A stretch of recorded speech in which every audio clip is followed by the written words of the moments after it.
Hello students, welcome to my channel. तो जैसा कि आपके BA third semester English literature की जो न्यू बैच है 2024 का, वो मैंने शुरू कर दिया है और इसका सिलेबस मैं पहले ही डिस्कस कर चुकी हूँ आप लोगों के साथ और इसकी जो क्लास है मैं शुरू कर चुकी हूँ। और इसके अलावा जैसा कि आपको पता है कि हम आपके हर सब्जेक्ट का सिलेबस कंप्लीट करवा रहे हैं एक सीक्वेंस में विद नोट्स, यानी पूरे नोट्स के साथ। तो इंग्लिश लिटरेचर का जो यूनिट नंबर 1 है उसमें आपको ड्रामा टाइप्स पढ़ना है और आपको ये तो पता ही है कि 2 वीडियो ऑलरेडी मैंने अपलोड कर दी है यूनिट नंबर 1 पर और आप लोगों ने देख भी ली है। जिन लोगों ने नहीं देखी है उनको लिंक मिल जाएगा इसी वीडियो के डिस्क्रिप्शन बॉक्स में। तो मैंने आपसे पहले ही कहा था कि इसमें ज़्यादा टॉपिक हैं, तो इसलिए 3 वीडियो में मैं इसको कवर करूँगी। एक वीडियो में करने से वीडियो काफ़ी लॉन्ग हो जाता है तो आप लोगों को भी प्रॉब्लम होती है। तो tragedy and types, comedy and types part 1 में है, ट्रेजी comedy, expressionist drama and drama of ideas मैंने एक वीडियो में कवर किया है और क्लोजेट ड्रामा को। और आज की वीडियो में हम poetic drama, the problem play and theatre of absurd को कवर करने वाले हैं। तो चलिए वीडियो शुरू करते हैं। तो आपका 7वां जो टॉपिक है यूनिट नंबर 1 का वो है पोएटिक ड्रामा। तो पोएटिक ड्रामा नाम से ही आपको लग रहा है कि ऐसा ड्रामा जिसमें पोएट्री के एलिमेंट आपको देखने को मिले। तो देखिए, poetic drama is a genre of literature. Poetic drama एक ऐसा ड्रामा है, एक ऐसी शैली है लिटरेचर की that refers to plays that contains distinctly poetic elements. देखिए, पोएटिक ड्रामा को काव्यात्मक नाटक कहा जाता है। तो काव्यात्मक नाटक साहित्य की एक ऐसी शैली है, जेनर मीन्स शैली, लिटरेचर मीन्स साहित्य, दैट रिफर्स जो बताती है या जो संदर्भित करती है टू उन नाटकों को that contain distinctly poetic elements, जिसमें स्पष्ट रूप से काव्यात्मक तत्व होते हैं, यानी कविता वाले गुण इसमें होते हैं। ये जो ड्रामा होता है इसमें आपको जो डायलॉग दिखेंगे, डायलॉग्स वगैरह दिखेंगे, वो पोएट्री के फॉर्म में आपको दिखेंगे इस तरह के ड्रामा में। Poetic drama combines both the qualities of poetry and drama. काव्यात्मक नाटक कंबाइंस मतलब मिला होता है या बना होता है, बोथ मतलब दोनों, द क्वालिटीज़ ऑफ पोएट्री यानी कविता वाले गुण भी इसमें होते हैं एंड ड्रामा यानी नाटक वाले गुण, दोनों इसमें कंबाइन होते हैं। In fact poetry combined with drama increases seriousness in tragedy and actors feel comfortable to learn poetic dialogues. देखिए, अगर ड्रामा में पोएट्री को मिला दिया जाता है तो इसे ट्रेजेडी की सीरियसनेस जो होती है वो बढ़ जाती है और जो कैरेक्टर होते हैं यानी जो चरित्र होते हैं इस तरह के ड्रामा में यानी पोएटिक ड्रामा में, वो काफ़ी कंफर्टेबल फील करते हैं टू लर्न पोएटिक डायलॉग्स, याद करने में जो पोएट्री के डायलॉग्स होते हैं। यानी कि इस तरह के इसमें जो डायलॉग बोलता है कैरेक्टर वो एक कविता के रूप में होता है, एक पोएट्री के रूप में होता है, तो इसलिए एक्टर्स को काफ़ी आसानी होती है और वो इजीली डायलॉग्स को याद कर लेते हैं। It's words form is blank words और फ्री वर्ड्स। देखिए, ब्लैंक वर्ड्स या फिर फ्री वर्ड्स में ये पूरा ड्रामा लिखा जाता है। इस ड्रामा को यानी पोएटिक ड्रामा को अगर कोई राइटर लिख रहा है, कोई ड्रामेटिस्ट लिख रहा है, तो चाहे वो फ्री वर्ड्स में लिखेगा या फिर ब्लैंक वर्ड्स में लिखेगा। अब देखिए, ये ब्लैंक वर्ड्स क्या होता है। ब्लैंक वर्ड्स का मतलब ये होता है कि इसमें मीटर होता है, राइम्स नहीं होती। इसमें मीटर जो होता है रिदम की तरह काम करता है और राइम्स का मतलब तो आप लोग जानते ही हैं कि पोएम की जो लाइन के एंड में जो साउंड मैच होता है उसको राइम्स कहा जाता है। तो पोएटिक ड्रामा ब्लैंक वर्ड्स में लिखा जाता है तो उसमें मीटर होगा लेकिन राइम नहीं होगा। और जो फ्री वर्ड्स में अगर कोई ड्रामेटिस्ट पोएटिक ड्रामा को लिख रहा है तो फ्री वर्ड्स में मीटर और राइम्स दोनों ही नहीं होता, वो दोनों से फ्री होती है, इसीलिए तो इसको फ्री वर्ड्स कहा जाता है। Poetic drama reached its peak in Elizabethan age. देखिए जो पोएटिक ड्रामा था वो बहुत ऊंचाइयों पर पहुंच चुका था एलिजाबेथन एज में। एलिजाबेथन एज में ये बहुत हाई मतलब ऊपर पहुंच चुका था और उस टाइम काफ़ी ये पॉपुलर था। और टी.एस. इलियट का एक ड्रामा है मर्डर इन द कैथेड्रल। देखिए कैथेड्रल में मर्डर हो जाता है, ये आपको पढ़ना है, आपके इसी सिलेबस में ये प्रिस्क्राइब्ड है। तो टी.एस. इलियट ने लिखा है ये जो ड्रामा है ये पोएटिक ड्रामा का बहुत अच्छा एग्जाम्पल है।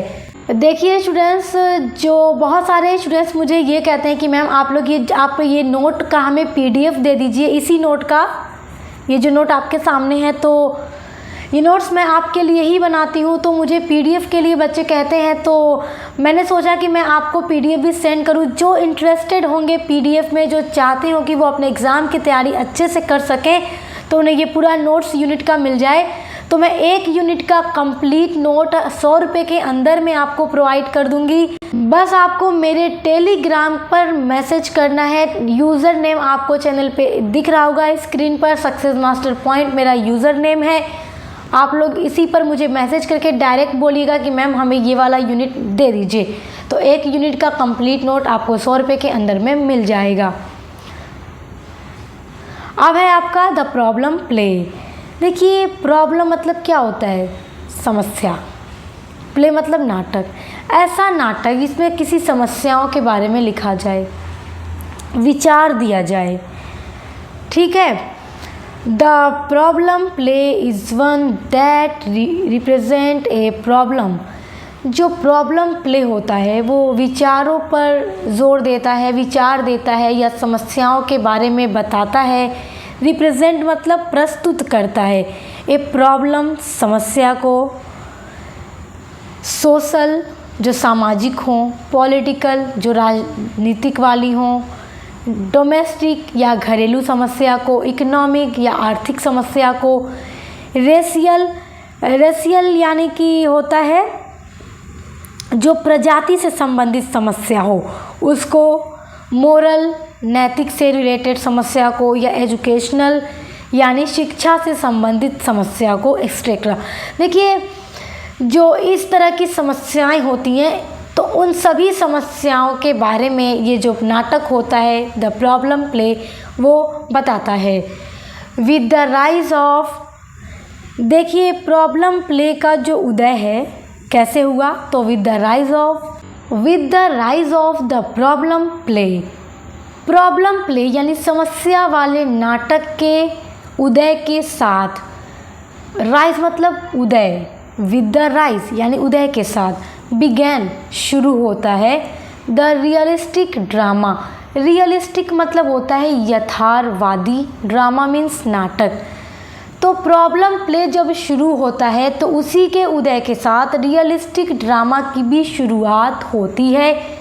रियलिस्टिक का मतलब होता है यथार्थवादी नाटक। देखिए अभी तक आपने जो नाटक पढ़े वो नाटक में कोई ना कोई स्टोरी होती थी, वो काल्पनिक होता था और अच्छी स्टोरी होती थी, बहुत खूबसूरत ड्रामा होता था। लेकिन प्रॉब्लम प्ले उनसे हट कर है, ये समस्याओं पर जोर देता है, समस्या के बारे में बताता है। और ये एक ऐसा नाटक होता है जो पूरी तरह से रियलिस्टिक यानी वास्तविकता पर आधारित होता है। यानी ये एक ऐसा नाटक होता है जो वास्तव में वही चीज़ें दिखाता है जो समाज में वास्तव में हो रही हैं। ये किसी काल्पनिक पर आधारित नहीं होता, जबकि समाज में जो चीज़ें हो रही हैं जो रियल हैं उन्हीं के बारे में द प्रॉब्लम प्ले बताता है। तो इसलिए ये रियलिस्टिक ड्रामा है। और जब प्रॉब्लम प्ले लिखना शुरू किया गया तो उसी के साथ रियलिस्टिक ड्रामा की भी शुरुआत हुई, क्योंकि ये कैसा ड्रामा है, रियलिस्टिक यानी वास्तविकता पर जोर देता है। The domestic tragedy and the drama of ideas, यानी जो घरेलू नाटक होता है या फिर जो विचारों का नाटक होता है, क्योंकि घरेलू नाटक में भी समस्याएं, वास्तविकता दिखाई जाती है। ड्रामा ऑफ आइडियाज़ में भी विचार बताए जाते हैं, दिए जाते हैं। The new century began with the production of Ibsen's ghost in London in 1891। देखिए न्यू सेंचुरी की शुरुआत हुई, the new century began with the production new century शुरू हुई इब्सन के नाटक घोस्ट, जो कि लंदन में प्रकाशित हुआ 1891 में। तो उसी के साथ इन द सेम ईयर, और ठीक उसी साल 1891 में ही बर्नार्ड शॉज क्वांटेसेंस ऑफ इब्सेनिज्म, ये बर्नार्ड शॉ का एक प्ले है, वॉज पब्लिश्ड, प्रकाशित होता है। The new age of English drama, नया युग इंग्लिश का शुरू होता है। रियलिस्टिक, यथार्थवादी यानी वास्तविकता के साथ, इंटेलेक्चुअल यानी बौद्धिकता, and critical of the state of society. Critical मतलब आलोचना से भरा हुआ, ऑफ द स्टेट मतलब दशा, ऑफ सोसाइटी समाज की जो दशा थी उसमें बौद्धिकता, आलोचना और वास्तविकता से भरा हुआ ड्रामा शुरू हुआ। Opened with the production of Shaw's first play widowers houses, ये पहला नाटक था बर्नार्ड शॉ का। इसी नाटक के साथ इस तरह के नाटक की शुरुआत होती है, यानी रियलिस्टिक ड्रामा की शुरुआत होती है जो समाज की समस्याओं पर जोर देता है। A type of drama that developed in the 19th century to deal with the controversial social issues in a realistic manner, to expose social ills and to stimulate thought and discussion on the part of the audience।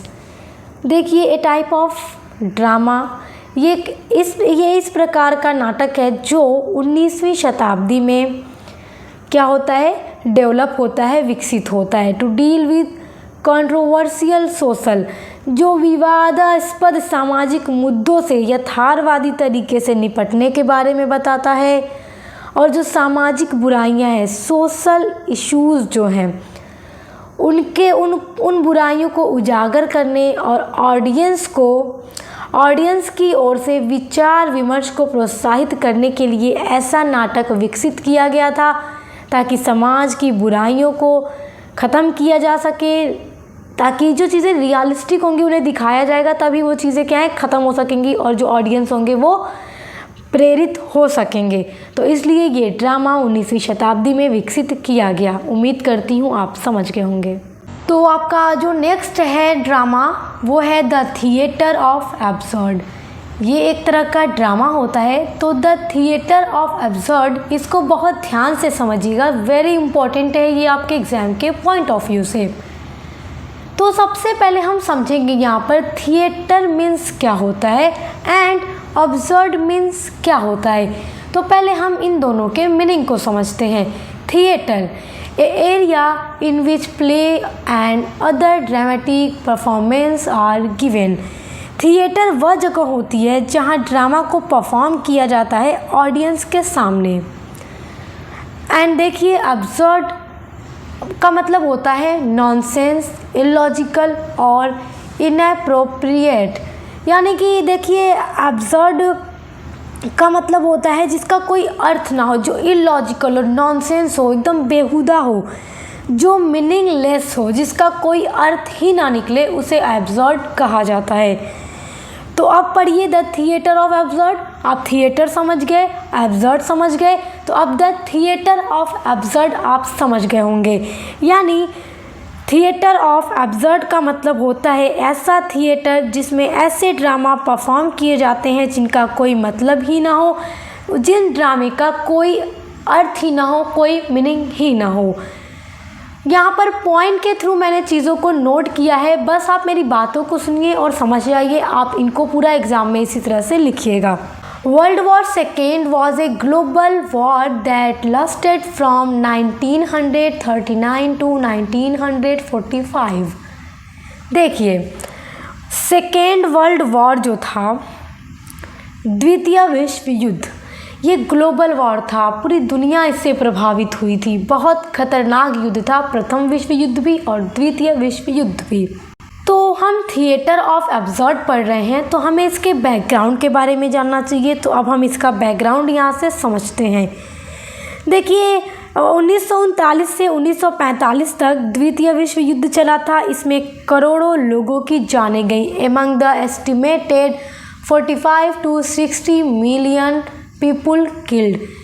45 से 60 million लोगों की जानें इस वार में गई थी। हर तरफ खून की नदियां बह रही थी और लोगों की जो होप थी, जो उम्मीदें थी, वो ख़त्म हो गई थी और उनकी लाइफ का अब कोई मतलब ही नहीं था। आप बताइए, इतना बड़ा वार हो जाए और हर तरफ खून की नदियां बहें, करोड़ों लोगों की जान चली जाए, तो पता ये वर्ल्ड का क्या हाल होगा। मतलब जो लोग बचे थे उनकी कोई अब उम्मीद ही नहीं थी। वो खुद नहीं जान रहे थे अब क्या हो रहा है, कैसे हो रहा है। वो सोच रहे थे, मतलब मीनिंगलेस, बेहुदा तरीके से, बहुत मीनिंगलेस हो चुकी थी उनकी ज़िंदगी। उनके जीवन का कोई अर्थ ही नहीं था। The theatre of the absurd is a movement made up to many device play written between 1950 to 1980। देखिए, जो थिएटर एब्सर्ड था वो एक मूवमेंट था और ये अमेरिका, इंग्लैंड और उसके अलावा यूरोप की बहुत सारी कंट्रीज़ में फैलता है। और 1950, देखिए 1945 में वर्ल्ड वॉर सेकेंड ख़त्म होता है और 1950 से थिएटर में ऐसे ड्रामा को परफॉर्म किया जाने लगा जिनका कोई अर्थ ही नहीं था। लोगों की जैसे जीवन हो चुका था, जो को देखिए लोगों को अब ये लगने लगा था कि उनका जीवन अब बस परेशानियों में है। लोगों को अब कुछ समझ नहीं आ रहा था कि क्या हो रहा है और लोगों का जो जीवन था वो मीनिंगलेस हो रहा था और लोग अब मीनिंगलेस बातें करने लगे थे, जिस बात का कोई मीनिंग ही नहीं होता था। तो उस टाइम जैसा रियलिटी में हो रहा था, ठीक वैसा ही ड्रामा थिएटर में भी अब दिखाया जाने लगा था। सोसाइटी में जैसा हो रहा था वही ड्रामा थिएटर में दिखाया जाने लगा। ड्रामा में कोई स्टोरी नहीं होती थी। The human situation was basically meaningless and absurd, यानी कि मनुष्यों का जो सिचुएशन था वो बेसिकली क्या हो चुका था, मीनिंगलेस, जिसका कोई अर्थ ना हो, एब्सर्ड, एकदम नॉनसेंस, बेहुदा हो चुकी थी लोगों की ज़िंदगी, मतलब कोई मीनिंग नहीं था। तो देखिए, वर्ल्ड वॉर सेकेंड के बाद लोगों का लाइफ मीनिंगलेस हो गया था, तो वैसा ही अब जो कुछ रियलिटी में हो रहा था, लोग मीनिंगलेस बातें कर रहे थे, लोगों का जीवन मीनिंगलेस हो चुका था। तो अब ठीक वही रियलिटी थिएटर में भी ड्रामा के थ्रू दिखाई जाने लगी थी। There are no plot, no purpose, no structure and ending is absurd with no solution. और जो थिएटर में ड्रामा दिखाए जा रहे थे उसमें कोई प्लॉट नहीं होता था, कोई उसका उद्देश्य नहीं होता था, कोई उसका स्ट्रक्चर नहीं होता था और जो उसकी एंडिंग होती थी वो एकदम एब्सर्ड होती थी, नॉनसेंस होती थी, मीनिंगलेस होती थी। आप लोगों ने अभी तक जो ड्रामा पढ़ा होगा, जो स्टोरी देखी होगी, जो प्ले पढ़ा होगा, तो आपने क्या देखा उसमें?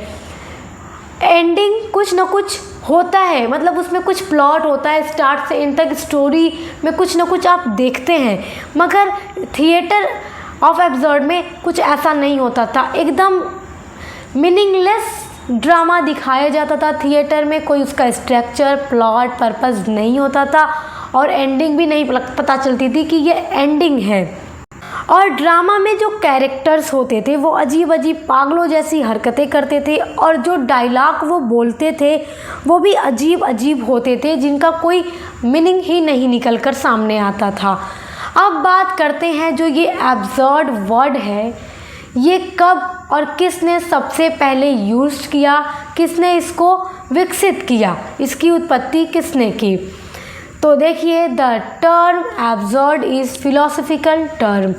जो शब्द एब्सर्ड है वो फिलोसफिकल यानी दार्शनिक शब्द है। It was first use by France philosopher Albert Camus. France के फिलोसोफर थे, दार्शनिक थे, जिनका नाम था अल्बर्ट कैम्यूस। उन्होंने सबसे पहले अपने एसे द माइथ ऑफ सिसिफस में यूज़ किया था। देखिए, द माइथ ऑफ सिसिफस जो था अल्बर्ट कैम्यूस का एक एसे था जो पब्लिश्ड हुआ था 1942 में। तो इस एसे में एक कैरेक्टर था सिसिफस। तो सिसिफस जो कैरेक्टर था वो अपने आप को ज़िंदा रखने के लिए एक चट्टान को पहाड़ के ऊपर तक पहुंचाता था। मतलब इस एस्से में अल्बर्ट कैम्यूस ने यही लिखा है, इनके वर्क में यही है कि इस एस्से में एक कैरेक्टर है जिसका नाम है सिसिफस, और उसके ऊपर एक चट्टान गिरती हुई चली आ रही है और अपने आप को ज़िंदा रखने के लिए वो उस चट्टान को पहाड़ी के ऊपर लेकर जा रहा है। वहाँ जाकर जब उसे छोड़ता है तो वो चट्टान फिर से नीचे की तरफ लुढ़कने लगती है। तो वो कैरेक्टर यानी सिसिफस फिर उसको ऊपर ले जाता है, फिर वो नीचे लुढ़कती है, फिर ऊपर ले जाता है। तो यही ऊपर नीचे का प्रोसेस बार बार होता रहता है पूरे एस्से में। तो इस तरह से आप देखिए कि सिसिफस की जो लाइफ है बिल्कुल मीनिंगलेस है। उसने बस मेहनत की, इसमें चट्टान को ऊपर लेकर जाता रहा, उसके लाइफ का कोई मीनिंग निकल कर सामने नहीं आया, उसकी लाइफ में कोई चीज़ थी ही नहीं। तो आपको ये याद रखना है कि एब्सर्डिज्म का जो आइडिया दिया सबसे पहले अल्बर्ट कैम्यूस ने दिया अपने एस्से द माइथ ऑफ सिसिफस में, जो पब्लिश हुई 1942 में। अब देखिए अब किस तरह से पूरा सेंटेंस, पूरा ड्रामा बना थिएटर ऑफ द एब्सर्ड। तो the term theatre of absurd was first coined by Martin Esslin. देखिए अल्बर्ट कैम्यूस का जो एब्सर्डिज्म का आइडिया था वो अडॉप्ट करते हैं ब्रिटिश ड्रामेटिस्ट जिनका नाम था मार्टिन एसेलिन। ये ब्रिटिश ड्रामेटिस्ट थे, ब्रिटेन के थे। इन्होंने एक पूरी बुक लिख दी इसी नाम पर, थिएटर ऑफ द एब्सर्ड।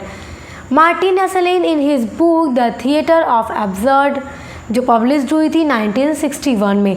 तो मार्टिन एसेलिन ने द थिएटर ऑफ एब्सर्ड पर एक पूरा बुक लिख डाला और बुक का नाम ही था the theatre of the absurd. तो देखिए ये जो थिएटर ऑफ द एब्सर्ड था ये एक मूवमेंट था जो सिर्फ इंग्लैंड में नहीं बल्कि अमेरिका एंड उसके अलावा यूरोप के भी कई सारी अदर कंट्रीज़ में फैल जाता है। जो थिएटर ऑफ द एब्सर्ड होता है उसमें कोई सीक्वेंस नहीं होता, यानी स्टोरी, ये जो थिएटर ऑफ द एब्सर्ड होता है ये हमें कोई स्टोरी नहीं बताता, बल्कि ये वर्ल्ड वॉर सेकेंड के बाद जो लाइफ हो चुकी थी लोगों की, जो वर्ल्ड का पूरा जो कंडीशन हो चुकी थी उसी को इसमें दिखाया जाता था, जिसमें कोई मीनिंग नहीं होता था। अब हम बात करते हैं द थिएटर ऑफ एब्सर्ड के राइटर के बारे में। देखिए सैमुअल बेकेट जो थे वो आयरिश ड्रामेटिस्ट थे। इन्होंने the theatre of the absurd के ऊपर बहुत ज़्यादा लिखा है।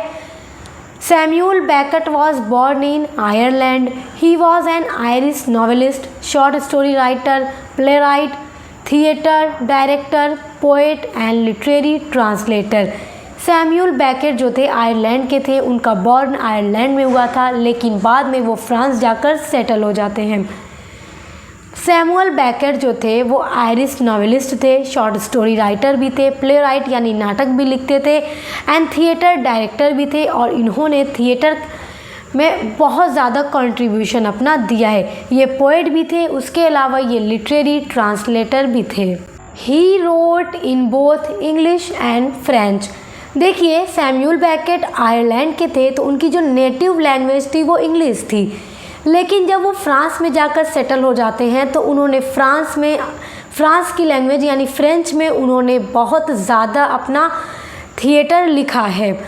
तो देखिए वो फ्रेंच लैंग्वेज में इसलिए लिखते थे ताकि उनका जो थिएटर वो और ज़्यादा टफ हो सके और रीडर उसको आसानी से पढ़कर समझ ना पाए। He won the Nobel prize for literature in 1969। 1969 में लिटरेचर में इन्हें नोबेल प्राइज़ भी दिया गया था। He is famous absurd drama. अब यहाँ पर देखेंगे सैमुअल बेकेट का फेमस एब्सर्ड ड्रामा कौन कौन सा है। तो सबसे पहला उन्होंने जो थिएटर लिखा waiting for Godot. Waiting for Godot को सैमुअल बेकेट ने सबसे पहले फ्रेंच लैंग्वेज में लिखा था और बाद में उसको इंग्लिश में खुद ट्रांसलेट कर दिया था। तो जब उन्होंने पहले फ्रेंच लैंग्वेज में लिखा थिएटर तो उसका टाइटल था एन अटेंडेंट गोडोट। जो पब्लिश हुआ था 1952 में। ये 2 एक्ट का प्ले था जिसका इंग्लिश में जब इन्होंने ट्रांसलेशन किया तो उसका टाइटल उन्होंने रखा वेटिंग फॉर गोडोट, यानी English title waiting for Godot और French title en attendant Godot था। देखिए इसमें 2 कैरेक्टर थे, एक का नाम था व्लादिमीर, दूसरे का नाम था एस्ट्रागन। तो ये 2 कैरेक्टर थे और इन्हें एक होप थी कि गोडोट आएगा। कब आएगा, कैसे आएगा, इसके बारे में इन दोनों कैरेक्टर्स को नहीं पता था और ना ही ये दोनों गोडोट को जानते थे और इन्हें पूरी तरह से श्योरिटी भी नहीं थी कि वो गोडोट आएगा भी या नहीं आएगा, कब आएगा, कैसे आएगा और ये गोडोट है कौन, ये खुद भी नहीं जानते थे। मगर इन्होंने अपनी पूरी लाइफ गोडोट के इंतज़ार में गुजार दी, तो इसलिए इसका नाम है वेटिंग फॉर गोडोट। तो अब देखिए इन दोनों का जो लाइफ था पूरी तरह से मीनिंगलेस था। अब ये खुद नहीं जानते कि गोडोट है कौन, आएगा भी या नहीं आएगा, कब आएगा, कैसे आएगा, कुछ भी इन्हें आइडिया नहीं था। फिर भी पूरा लाइफ अपना इनके वेट में गुजार दिया। यानी थिएटर ऑफ एब्सर्ड का मतलब ही होता है कि मीनिंगलेस हो जाती है पूरी लाइफ, जिसका कोई मीनिंग निकल कर सामने नहीं आता। उसके अलावा सैमुअल बेकेट के अदर जो एब्सर्ड थे उनमें है एंड गेम, जो 1 एक्ट प्ले था जो 1957 में पब्लिश्ड हुआ। उसके बाद हैप्पी डेज उनका अदर एब्सर्ड था जो 2 एक्ट प्ले था जो 1961 में पब्लिश्ड हुआ। सो स्टूडेंट्स, आपका यूनिट नंबर 1 मैंने पूरा 3 पार्ट्स में कंप्लीट करवा दिया है और मैंने पहले ही आपसे कह दिया था कि अगर आपको ऑल यूनिट्स के नोट के PDF चाहिए इन्हीं नोट्स के, तो इनके लिए आप मुझे टेलीग्राम पर मैसेज कीजिएगा। यूज़र नेम आपको स्क्रीन पर दिख रहा होगा और आप डायरेक्ट मुझे जब मैसेज कीजिएगा तो बस यही मैसेज कीजिएगा कि मैम हमें इंग्लिश का PDF चाहिए, ताकि मैं समझ जाऊँ। और उसका जो प्राइस होगा बहुत मिनिमम है, 100 के अंडर में है, तो आपको इसके लिए परेशान होने की ज़रूरत नहीं है। यही नोट्स आपको पूरा मैं PDF के थ्रू दे दूंगी, जो आपके एग्ज़ाम में काफ़ी आपकी हेल्प करेगा। और बाकी सब्जेक्ट की क्लास भी चल रही है, मॉडल पेपर की वीडियोस मैं लगातार अपलोड करती हूँ, उनके लिए आप चैनल पर विजिट कीजिए। बेस्ट ऑफ लक, अब मिलते हैं नेक्स्ट वीडियो के साथ।